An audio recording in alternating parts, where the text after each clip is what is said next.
जननी जन्म सौख्यानां वर्धने कुल संपदां पदवी पूर्व पुण्यानां लिख्यते जन्म पत्रिका गजाननं भूतगणादिसेवितं कपित्त जम्बो फलसार पक्षितम् उमासुदं सोह विनाश कारणं नमामि विघ्नेश्वर पादपङ्कजम् आदित्याय च सोमाय मंगलाय बुधाय च गुरु शुक्र शनिभ्यश्च राघवे केतवे नमः நவக்கோள்கள் துணையுடன் அனுகிரகத்துடன் உலகெங்கும் வாழக்கூடிய நெக்ஸ்ட் ஜென் நேயர்கள் அனைவருக்கும் வணக்கம்.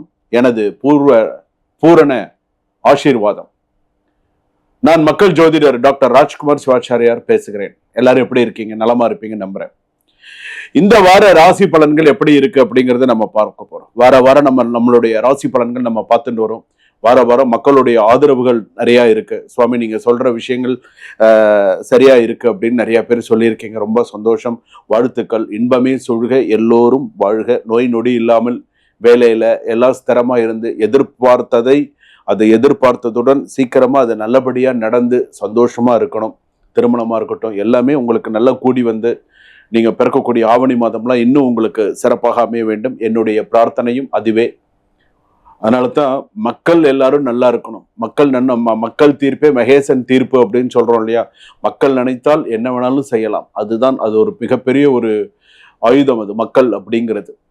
அதனால இந்த வார ராசி பலன் என்று சொல்லக்கூடிய விஷயத்துல மேஷ ராசியிலிருந்து மீன ராசி வரை எப்படி இருக்கு, இந்த வாரத்துல நீங்க என்னென்ன பண்ணணும், எப்படி இருக்கணும், என்னென்ன செய்யணும், செய்யக்கூடாது, எல்லாம் பெர்ஃபெக்டா நீங்க தெரிஞ்சுக்கோங்க. உங்களுக்கு இதுல ஏதாவது சந்தேகம் இருந்தா இமீடியட்டா எனக்கு கால் பண்ணி பேசுங்க.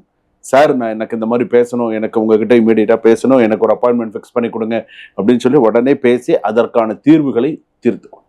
ஏன்னா சுய ஜாதகம்னு ஒண்ணு இருக்கு, பிறந்த ஜாதகம்னு ஒண்ணு இருக்கு, அதுல இருக்கக்கூடிய கிரக கட்டங்கள்னு ஒண்ணு இருக்கு, அதுல இருக்கக்கூடிய லக்னம், லக்னாதிபதி, ராசியாதிபதி, கிரகங்கள்லாம் எந்தெந்த இடத்துல எந்தெந்த ஸ்தானத்துல இருக்கு, பாசிட்டிவா இருக்கா, நெகட்டிவ்ஸா இருக்கா, எப்படி இருக்கு, எல்லா விஷயத்தையுமே நம்ம பார்க்கணும். அப்படி பார்த்தால்தான் அது சிறப்பாக இருக்கும். சரியா? வாங்க 12 ராசி பலன்களை பார்ப்போம். 12 ராசி பலன்கள் ஒவ்வொரு ராசிக்கும் எப்படி இருக்கு, என்ன தனித்தத்துவமான விஷயங்கள் சொல்லியிருக்கேன் அப்படிங்கிறதையும் பாருங்க. வார ராசி பலன் எதற்கு அப்படின்னு சொன்னா, இந்த வாரம் நீங்கள் எச்சரிக்கையுடன் இருக்கக்கூடிய வாரம். அதனால சுபம். சிம்மராசி நேயர்களே, சிம்மராசிக்கு எப்படி இருக்கு? மக நட்சத்திரம் சிம்மராசி, உத்தர நட்சத்திரம் சிம்மராசி, பூர நட்சத்திரம் சிம்மராசி. சிம்மராசிக்கு எப்படி இருக்கு அப்படிங்கிறத சொல்றேன். நான் முதல் விஷயமே நான் உங்களுக்கு சொல்லிடுறேன். அடக்கம் அமரருள் உய்க்கும், அடங்காமை ஆறுருள் உய்த்து விடும். சோ இத ஞாபகம் வச்சுக்கோங்க. திருக்குறள்ல சொல்ற 2 வரியா இருந்தாலும் அந்த 2 வரி எப்படின்னு வாழ்க்கைக்கும் உங்களுக்கும் அதுல நிறைய சம்பந்தம் இருக்கு, பார்த்துக்கோங்க. இதனுடைய பொருள் என்னன்னு கேட்டா, அடக்கம் உங்களை உயர்த்தும், அடங்காத அகந்தை உங்களை வீழ்த்தும். சோ ஜாக்கிரதையா இருங்க. ஏற்கனவே அஷ்டமச்சனி, நல்ல ஞாபகம் வச்சுக்கோங்க. அஷ்டமச்சனி ராசிக்கு 12ல ஜாதகத்துல குரு, அடுத்தது ஜென்ம குரு வேற வரப்போகுது. என்ன எப்படி நடக்க போகுதுன்னு தெரியல. மறைமுக பிரச்சனைகள், மறைமுக எதிரிகள், எவன் எங்கிறது செருப்பால் அடிக்கிறான்னு தெரிய மாட்டேங்குது, எவன் எங்கிறது மறைஞ்சு அடிக்கிறான்னு நமக்கு தெரிய மாட்டேங்குது, எவன் எங்கிறது கல்லூட்டு எறிகிறான்னு தெரிய மாட்டேங்குது. சும்மா இருந்தாலே நமக்கு கெட்ட பேர் வருது. நம்ம உண்டு, நம்ம வேலை உண்டுன்னு இருந்தா கூட படுபாவங்க நம்மளே சீண்டி பாக்குறானுங்க அப்படிங்கிற இதெல்லாம் வருது. ஸோ அதனால கொஞ்சம் சிம்மம் தலைவனாக இருப்பதில் தவறில்லை. ஆனால் தலைமைக்கும் அகந்தைக்கும் இடையே இருக்கும் கோட்டையை இந்த வாரம் கடத்தாதீர்கள் அப்படின்னு சொல்லியிருக்கேன். ஸோ கொஞ்சம் கவனமா இருக்கணும் அப்படின்னு நான் சொல்றேன். அடுத்ததாக சிம்மராசிக்காரர்கள் இந்த வாரம் உங்களுக்கு திறமைக்கேற்ற ஒரு கதவு திறக்கும். ஆனால் ஆணவமாக நடந்து கொண்டால் உங்கள் கதவு உங்களுக்கே மூடும். ஸோ ஞாபகம் வச்சுக்கோங்க. அலுவலகத்தில் உங்கள் பெர்ஃபார்மன்ஸ் எப்படி இருக்கும் அப்படிங்கிறத ரொம்ப டீப்டா பார்ப்பாங்க. வண்டி வாகனத்துல கவனமா இருங்க. வேலை விஷயத்துல உன்னை கோவப்படுத்துற அளவுக்கு, உசுப்பேத்துற அளவுக்குலாம் சில பேர் நடந்துப்பாங்க. ஆணா இருந்தாலும் பெண்ணா இருந்தாலும் ஈஸியா தன் வேலை முடிஞ்ச உடனே அப்படி அந்த கப்பை யூஸ் அண்ட் த்ரோ கப்பை அப்படி கசக்கி அப்படி தூக்கி எறிகிறாங்களோ, உன்கிட்ட வேலை முடிஞ்சிருச்சுன்னா அப்படி உன கசக்கி அப்படி தூக்கி அந்த இதை அமுக்கி அப்படி தூக்கி உன குப்பையில போட்டு போயிட்டே இருப்பாங்க. முடிஞ்சு போச்சு, தே ஃபினிஷ்ட் யூ, அந்த மாதிரி. ஸோ அது பார்த்துக்கோ. ஏன்னா இதுக்கு மேல நான் உனக்கு சொல்ல விரும்பல. சிம்மராசி நீ தான் இதுக்கப்புறம் கவனமா இருக்கணும். குடும்பத்துல உங்கள் முடிவுக்கு எதிர்ப்பு வரலாம். எல்லாவற்றிலும் உங்கள் கட்டுப்பாட்டில் வைத்திருக்க நினைக்காதீர்கள். அதிக அதிகாரம் காட்டினால் உங்களை நம்பியவர்கள் விலகக்கூடும். ஸோ கரெக்டா இருக்கும். புதிய ப்ராஜெக்ட்லாம் கிடைக்கும். தொழில் விஷயங்கள்லாம் ஓரளவுக்கு நடக்கும். கணவன் மனைவி கருத்தை அலட்சியம் செய்யாமல் ஓரளவுக்கு கொஞ்சம் பார்த்துக்கோங்க. மனக்கசப்பு உருவாகிறதுக்கான வாய்ப்புகள் உண்டு. தேவையில்லாத வீதிகளில் சண்டை நடைபெறுவதற்கான வாய்ப்பு உண்டு.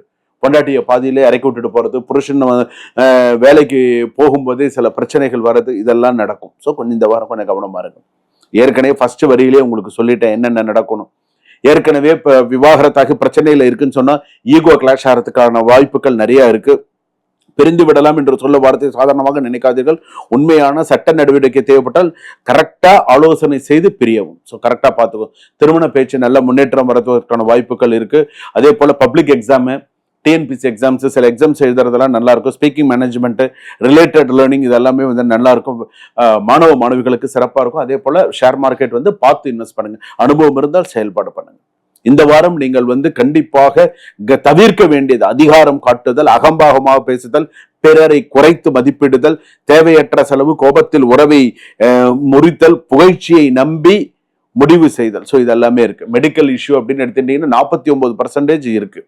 கவனிப்பு அளவு பார்த்துக்கோங்க. ஐ ஸ்ட்ரெயின் அப்படின்னு ஒன்று இருக்கு, அசிடிட்டி, ஹார்ட் ரிலேட்டட் பிரச்சனைகள் இருக்கு, ஹெட்ஏக் சம்பந்தமானதெல்லாம் இருக்கு. இந்த வாரம் கொஞ்சம் கவனமா இருக்கு.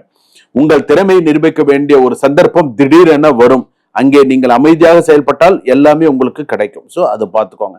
சிம்மம், நான் சொன்ன அளவுக்கு கொஞ்சம் கரெக்டா இருக்கிறதுக்கான விஷயங்களை பார்த்துக்கோங்க. நண்பர்களிடம் கவனமா இருங்க. நண்பர்களிடம் ஏமாந்து போயிடாதீங்க. நண்பர்கள்னாலே நல்ல நண்பர்கள்லாம் இருக்காங்க, தீய நண்பர்களும் இருக்காங்க. நண்பர்களிடம் அதாவது சுய இதோட இருப்பாங்க பாத்தீங்களா, செல்ஃபிஷ்னஸ் சொல்றாங்க இல்லையா, அந்த மாதிரி இருக்கிற நண்பர்களை விலக்கி வைக்கிறது நல்லது. உன் கூடயே இருப்பான், உனக்கே வேலை காமிச்சிட்டு தண்ணி காமிச்சிட்டு போயிடுவான். ஜாக்கிரதை, தண்ணி காமிச்சிட்டு போயிடுவான். ஸோ கவனமா இருங்க. சுபம்.